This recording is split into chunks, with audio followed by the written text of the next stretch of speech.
this guy's changing my life. I'd love to be able to work with him. I met him. He became a client. And I ended up co-authoring a book with him, The No BS Guide to Direct Response Social Media Marketing. And then Shark Tank, I'm like, I want to have Shark Tank. I want to work with Shark Tank. And I ended up getting Kevin O'Leary as a client. And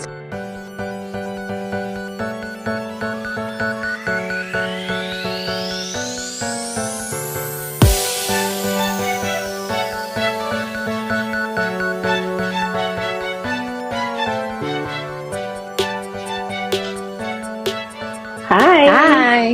How are you? Good morning. I'm great. How are you? Doing wonderful. Awesome.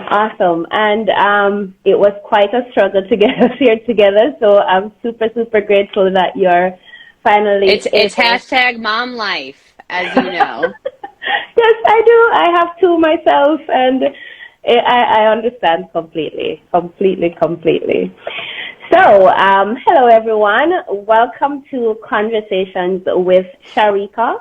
My name is Sharika Swaby, the Mind Reset Strategist, and today I have with us the beautiful Kim Walsh-Phillips. She is a business coach, but she has mastered the art of using social media to grow your business. So that's what we're going to talk about today, mostly how you can use your social media to make yourself and your business a brand that people are attracted to and make you someone who people want to work with.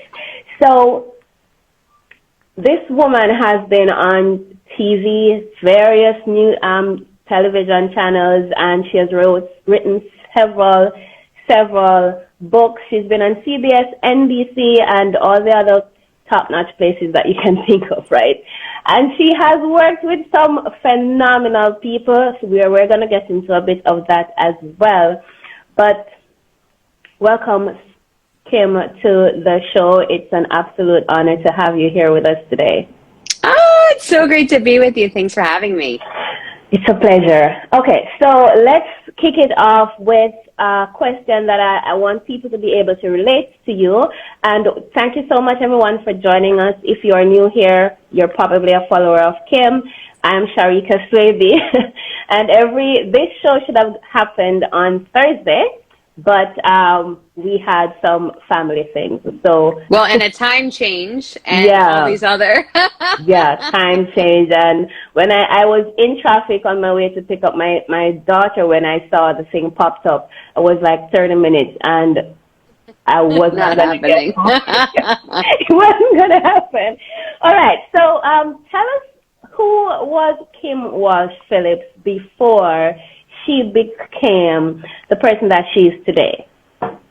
I've always loved a lot of the things that I do now. Like, I was editor-in-chief of my literary magazine in school, and I was on stage in the shows, and I was on speech team. And what's amazing, if we look back at the things we were like with freedom going after, we often can find what our purpose is. And I was definitely living that in all these different pieces, which didn't seem connected at the time. And I went to college to become a teacher, discovered I loved the communications part. I didn't love the teaching part. And I ended up becoming a public relations professional, started a firm all about PR and events, and I loved it.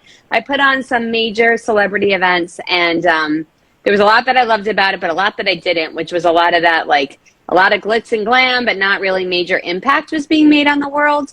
And that's when I started really being more drawn towards individual entrepreneurs, to work with them to grow their business, because I loved seeing the work that I did with the entrepreneurs literally impacted their lives. It would help their family get by the house they dreamed of, or help them finally take time off from work, or reach more clients so that more people could be served. So from that glitz and glam phase of life, it definitely brought me towards the entrepreneurs that I get to work with still today.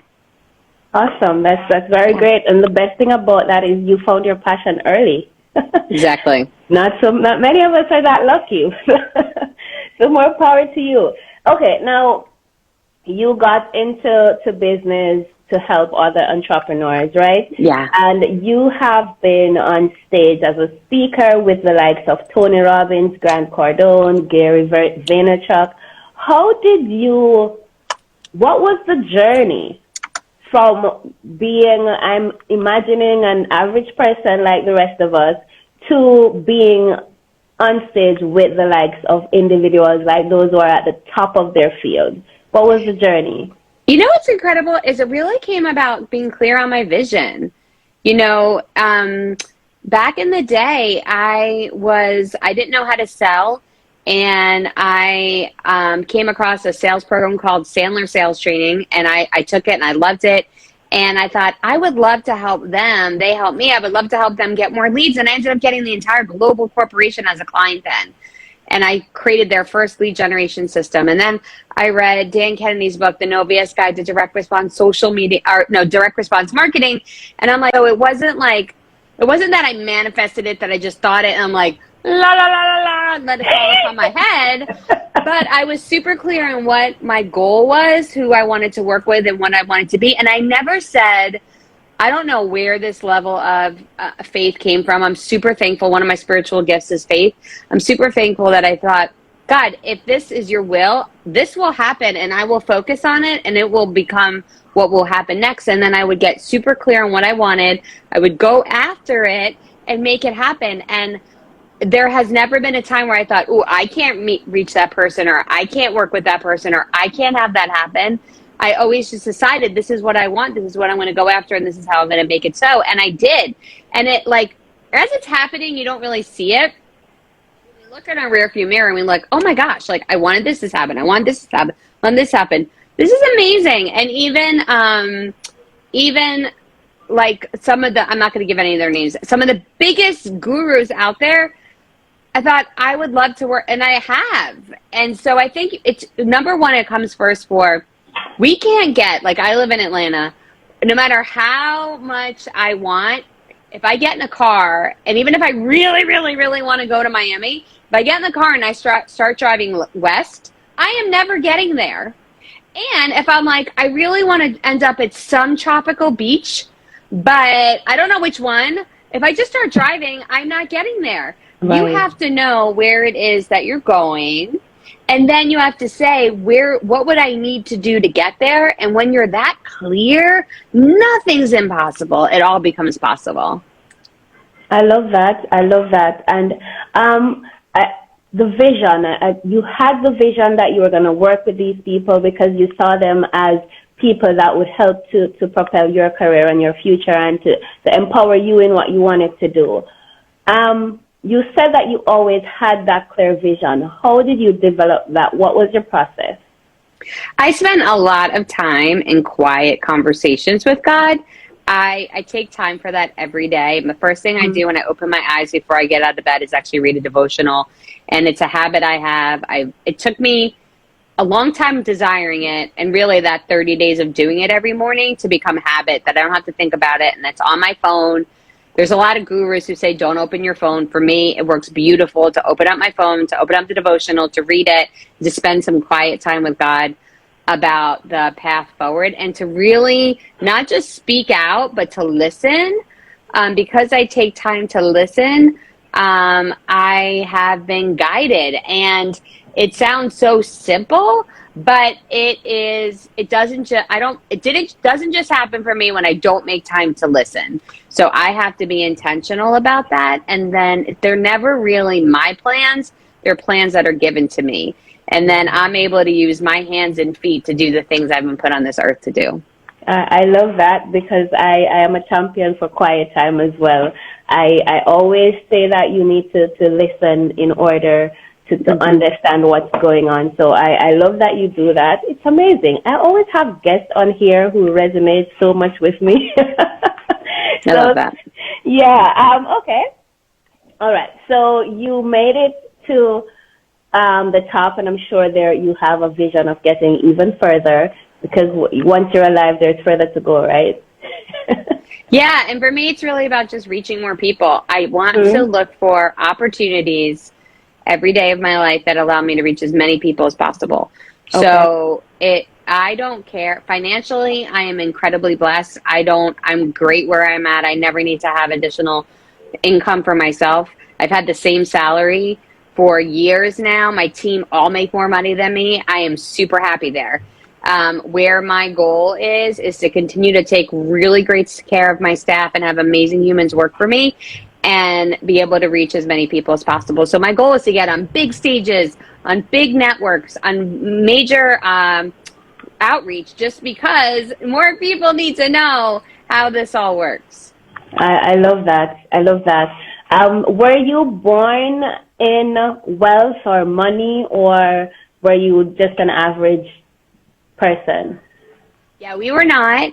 I had a stay-at-home mama, and my dad went and he worked for the government, and it was in the Army Reserves. Okay. And we definitely, I wasn't starving, like we weren't worried about food being on the table. Right. But we did have to sell our house at one point and move because I couldn't afford it anymore. So I had to leave a school that I was in. I went through that experience. I know vacations were scary. Whenever they had to spend money, it was very stressful. And I was definitely brought up with the belief that wealth is like dirty or evil in some way. And if you have like a big house or you have a whatever, that's wrong. And my parents have completely come around now, which is amazing. They see the impact we can make with our wealth. Mm-hmm. And they live with me now. I have an 8,000 square foot house and my parents live with me. And it's amazing. But I didn't grow up with any of that. But I always knew, like, this is one of those things, and a lot of people that I work with end up feeling the same way. I knew when I was growing up and I didn't have money that I was going to have money someday. And I was always created to be wealthy. Like, I always knew that, which is great. I didn't know how I was going to do it, but I always knew I was going to be wealthy. And I loved Palm Beach, Florida, which is like one of the most expensive places in the world. And the second I went there, and I'm like, these are my people, And I knew it. And I don't know how or why, but I knew it. And I taught so many of my coaching clients had that same belief when they were little. Like, they were going to do it. They were going to be wealthy, And I believe that's the God whisper, so that you seek the thing that's going to get you there, because that's the thing you're supposed to have to make your impact on the world. Right. So did you have any money mindset challenges in order to that prevented you from or made the transition challenging for you, or you didn't? Definitely. I believe that I didn't know where it was going to come from next. So I would spend it quickly because I would think, I have to spend it fast because it's going to go away fast. I had to get past that one. I had to get past the fear of taking chances and investing in myself.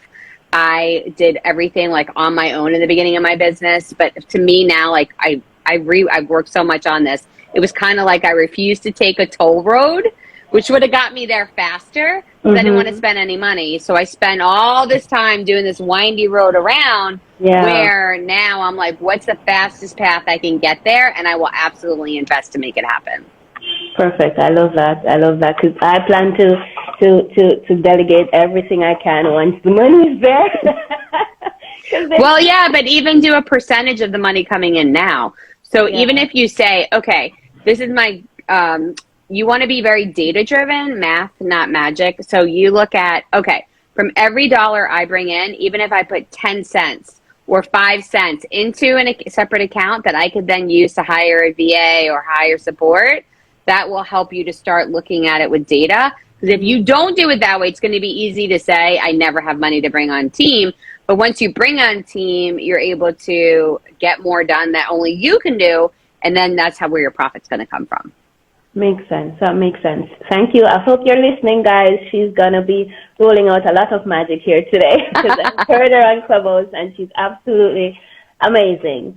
All right. So let's get to the meat of the matter now. Social media. We have Facebook, we have LinkedIn, we have Twitter, we have Instagram, which is where we are now. We have YouTube, emails. There are so many different social media outlets that we can use.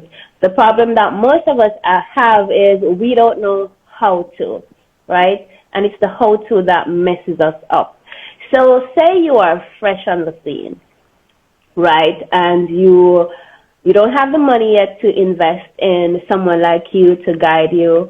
and you want to put yourself in a position to start getting your 1 and 2 clients so that you can start building your business and so on. And you're on Instagram, you're on Facebook, you're on the dominant social media platforms. Yeah. What do you do? Yeah, well, if you don't have the money but you have the time, there's a lot that you can do. I'm going to give you a simple strategy, though. Is that you want to make a list of the 10 clients 10 people you would love to get as clients, okay? So you want to go deep, investing in just a few to start, not a ton, because once you get them in as clients, you're able to bring in cash and then you can scale. So you're going to make your list of your 10 clients you love to have. If you want to be ambitious, you can go 25. And then you're going to see, okay, am I connected to that person already on LinkedIn? If I'm not connected to that person already on LinkedIn, go ahead and connect with that person on LinkedIn. And then you're going to do 2 things a week. Number 1, you're going to run a poll on LinkedIn every week that is about the topic area that your niche is in. So for instance, I just ran one yesterday on LinkedIn, and my poll was, describes you if you have another one added to the comments. And I said, where do most of your clients come from? Referral, word of mouth, advertising, organic social media, or speaking engagements, okay? And I had, 31 people so far have viewed the poll, and it's reached over 1,344 people have viewed this post, which is amazing. Okay. So that is great. So that's one place where I'm going to now show up in the newsfeed of my ideal perfect prospect. But now I'm going to do a second post each week on LinkedIn. I'm going to use StreamYard. And StreamYard is going to let me go live on LinkedIn, Facebook, and YouTube all at the same time. And I'm going to talk about that poll, the results that I got. So now I'm the authority and expert because I'm reviewing data. And I'm going to give strategies that people should use based on those results. So this survey that I just did shows that 68% of my LinkedIn connections get all of their business via referral and word of mouth. Well, I actually teach on you should not rely on referral and word of mouth to grow your business, because that's putting your business development in somebody else's hands. So now I can go live on LinkedIn and say, hey, 68% of my audience uses referral and word of mouth to grow. There's a better way. Here's how you can do it. So now I'll be going live in the newsfeed of all these people who just answered it, who now established me as the expert and authority.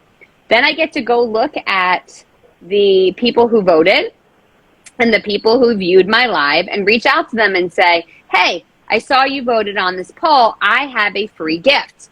Now, for your free gift, you don't just want to give a free gift. You give a free gift that would be like a free course or a download or a PDF. And then on the thank you page, you give them the opportunity to book a prospect call with you. So now you're taking people who've shown interest in a topic, you're creating content around that topic, and then you're getting them into a prospect call all within a few days by establishing yourself as the expert and authority. Oh, that was. I'm glad I get to watch this again. So I can follow that. But that was amazing. That was amazing. So, but in most instances, though, if you're just starting out, you won't have that many followers. You can connect every single day to people on LinkedIn. So make sure you spend 10 minutes doing connection requests to people who match your target market. But remember, we said it doesn't matter how many people. You're going to get your 10 to 25 of your prospects that you connect with, and that's all that needs to see your stuff. Not a ton of people, just your prime people. Okay, that makes sense. Okay, so I authored a book, right? It's called An Introduction to Freedom. Nice. And it's a mindset book.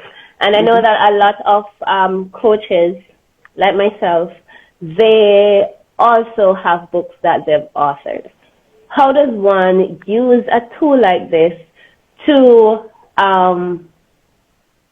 also make themselves the authority in the market? So I do that. I have one of my books every Wednesday night. I have a Facebook Live that I do. And I started by saying, do you want, and it might be something like to get more leads from Facebook. And then I'd say, great, I'm going to tell you how tonight. By the way, my name is Kim Walsh-Phillips. I'm the author of the No BS Guide to Direct Response Social Media Marketing. And you'd like a copy of my book and over $10,000 worth of bonuses, go right now to nobsbookbonus.com. That's nobsbookbonus.com. So you use it in your intro. You use it to give away a free gift in the beginning of your lives.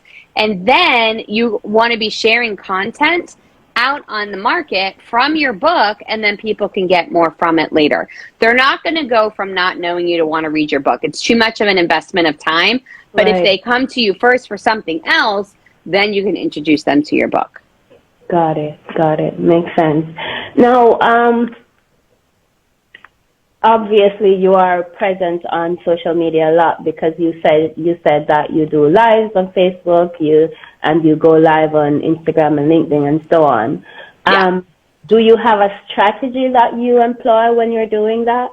Is there a specific way to go about it? Yeah, I do the same thing I'm talking to you about. So I'll have a key topics that I talk about. I have 4 things that I talk about, and I rotate them. And each week I'm talking about one of those 4 things. The 4 things never change, but the stories I tell about those 4 things change. So like today I went live and I have a free Facebook group, and today I went live in it talking about a masterclass I'm giving today and just about the content that's in there. And so I just really do a little bit of slice of life content, and then I pull in a business lesson in it that I can share with my audience. That makes sense. I like that. So just choose 4 things and rotate them on a weekly basis. Yep, exactly. Makes sense. I thought about doing lives, but here's what happened to me. What do I talk about week after week or day after day when I go live? It can be a little bit tasking, but that's a good idea. Yeah, when it's only 4, you easily could pick up examples for things. Like one of my things I talk about is like, don't just look for new leads, look for where you could be getting more sales from leads you already have. And I was with my husband. He had to go for some medical testing, and we were in a big medical complex.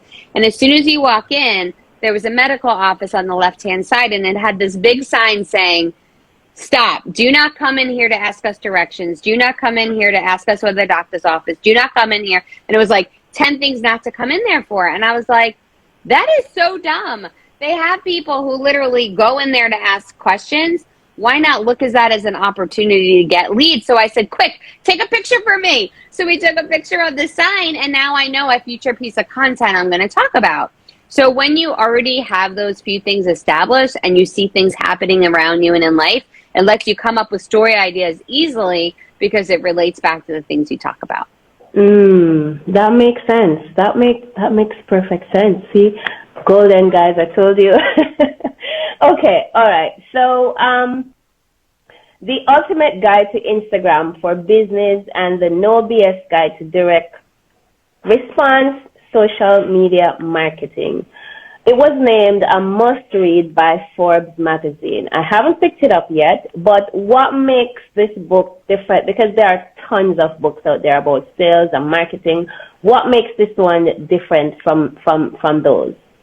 I ran an agency, and we generated over $1 billion online, and it was a social media agency. And usually social media is more fluff or awareness or a lot of individual efforts, but we actually break down the campaigns that we've put together that have generated direct sales, and I give you the ads, the landing pages, the strategy, so that you can use them inside your own business. Yeah, so I love for you guys to get a copy, and you can get $10,000 worth of bonuses if you go to nobsbookbonus.com. I do have to jump, sorry, in just 2 minutes to get on another call, but it's been amazing being with you. Yes, it has been. Okay, so one last thing before you have to go. Fueled by faith, love, laughter, and lots and lots and lots of coffee. Right here.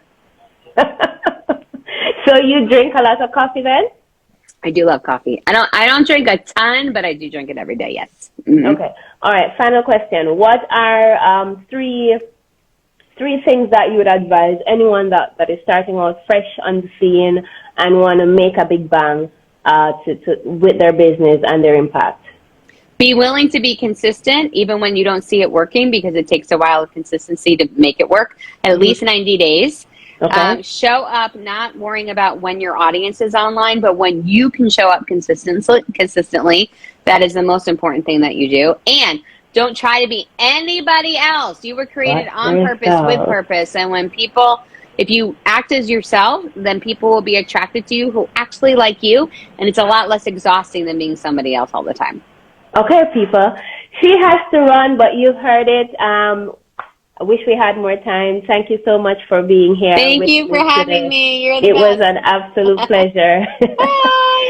Bye. Okay, guys. So if you aren't following me, please go ahead and do so. I have a conversation usually here every Thursday with a guest that is talking about something to do with mindset, personal development, money, business.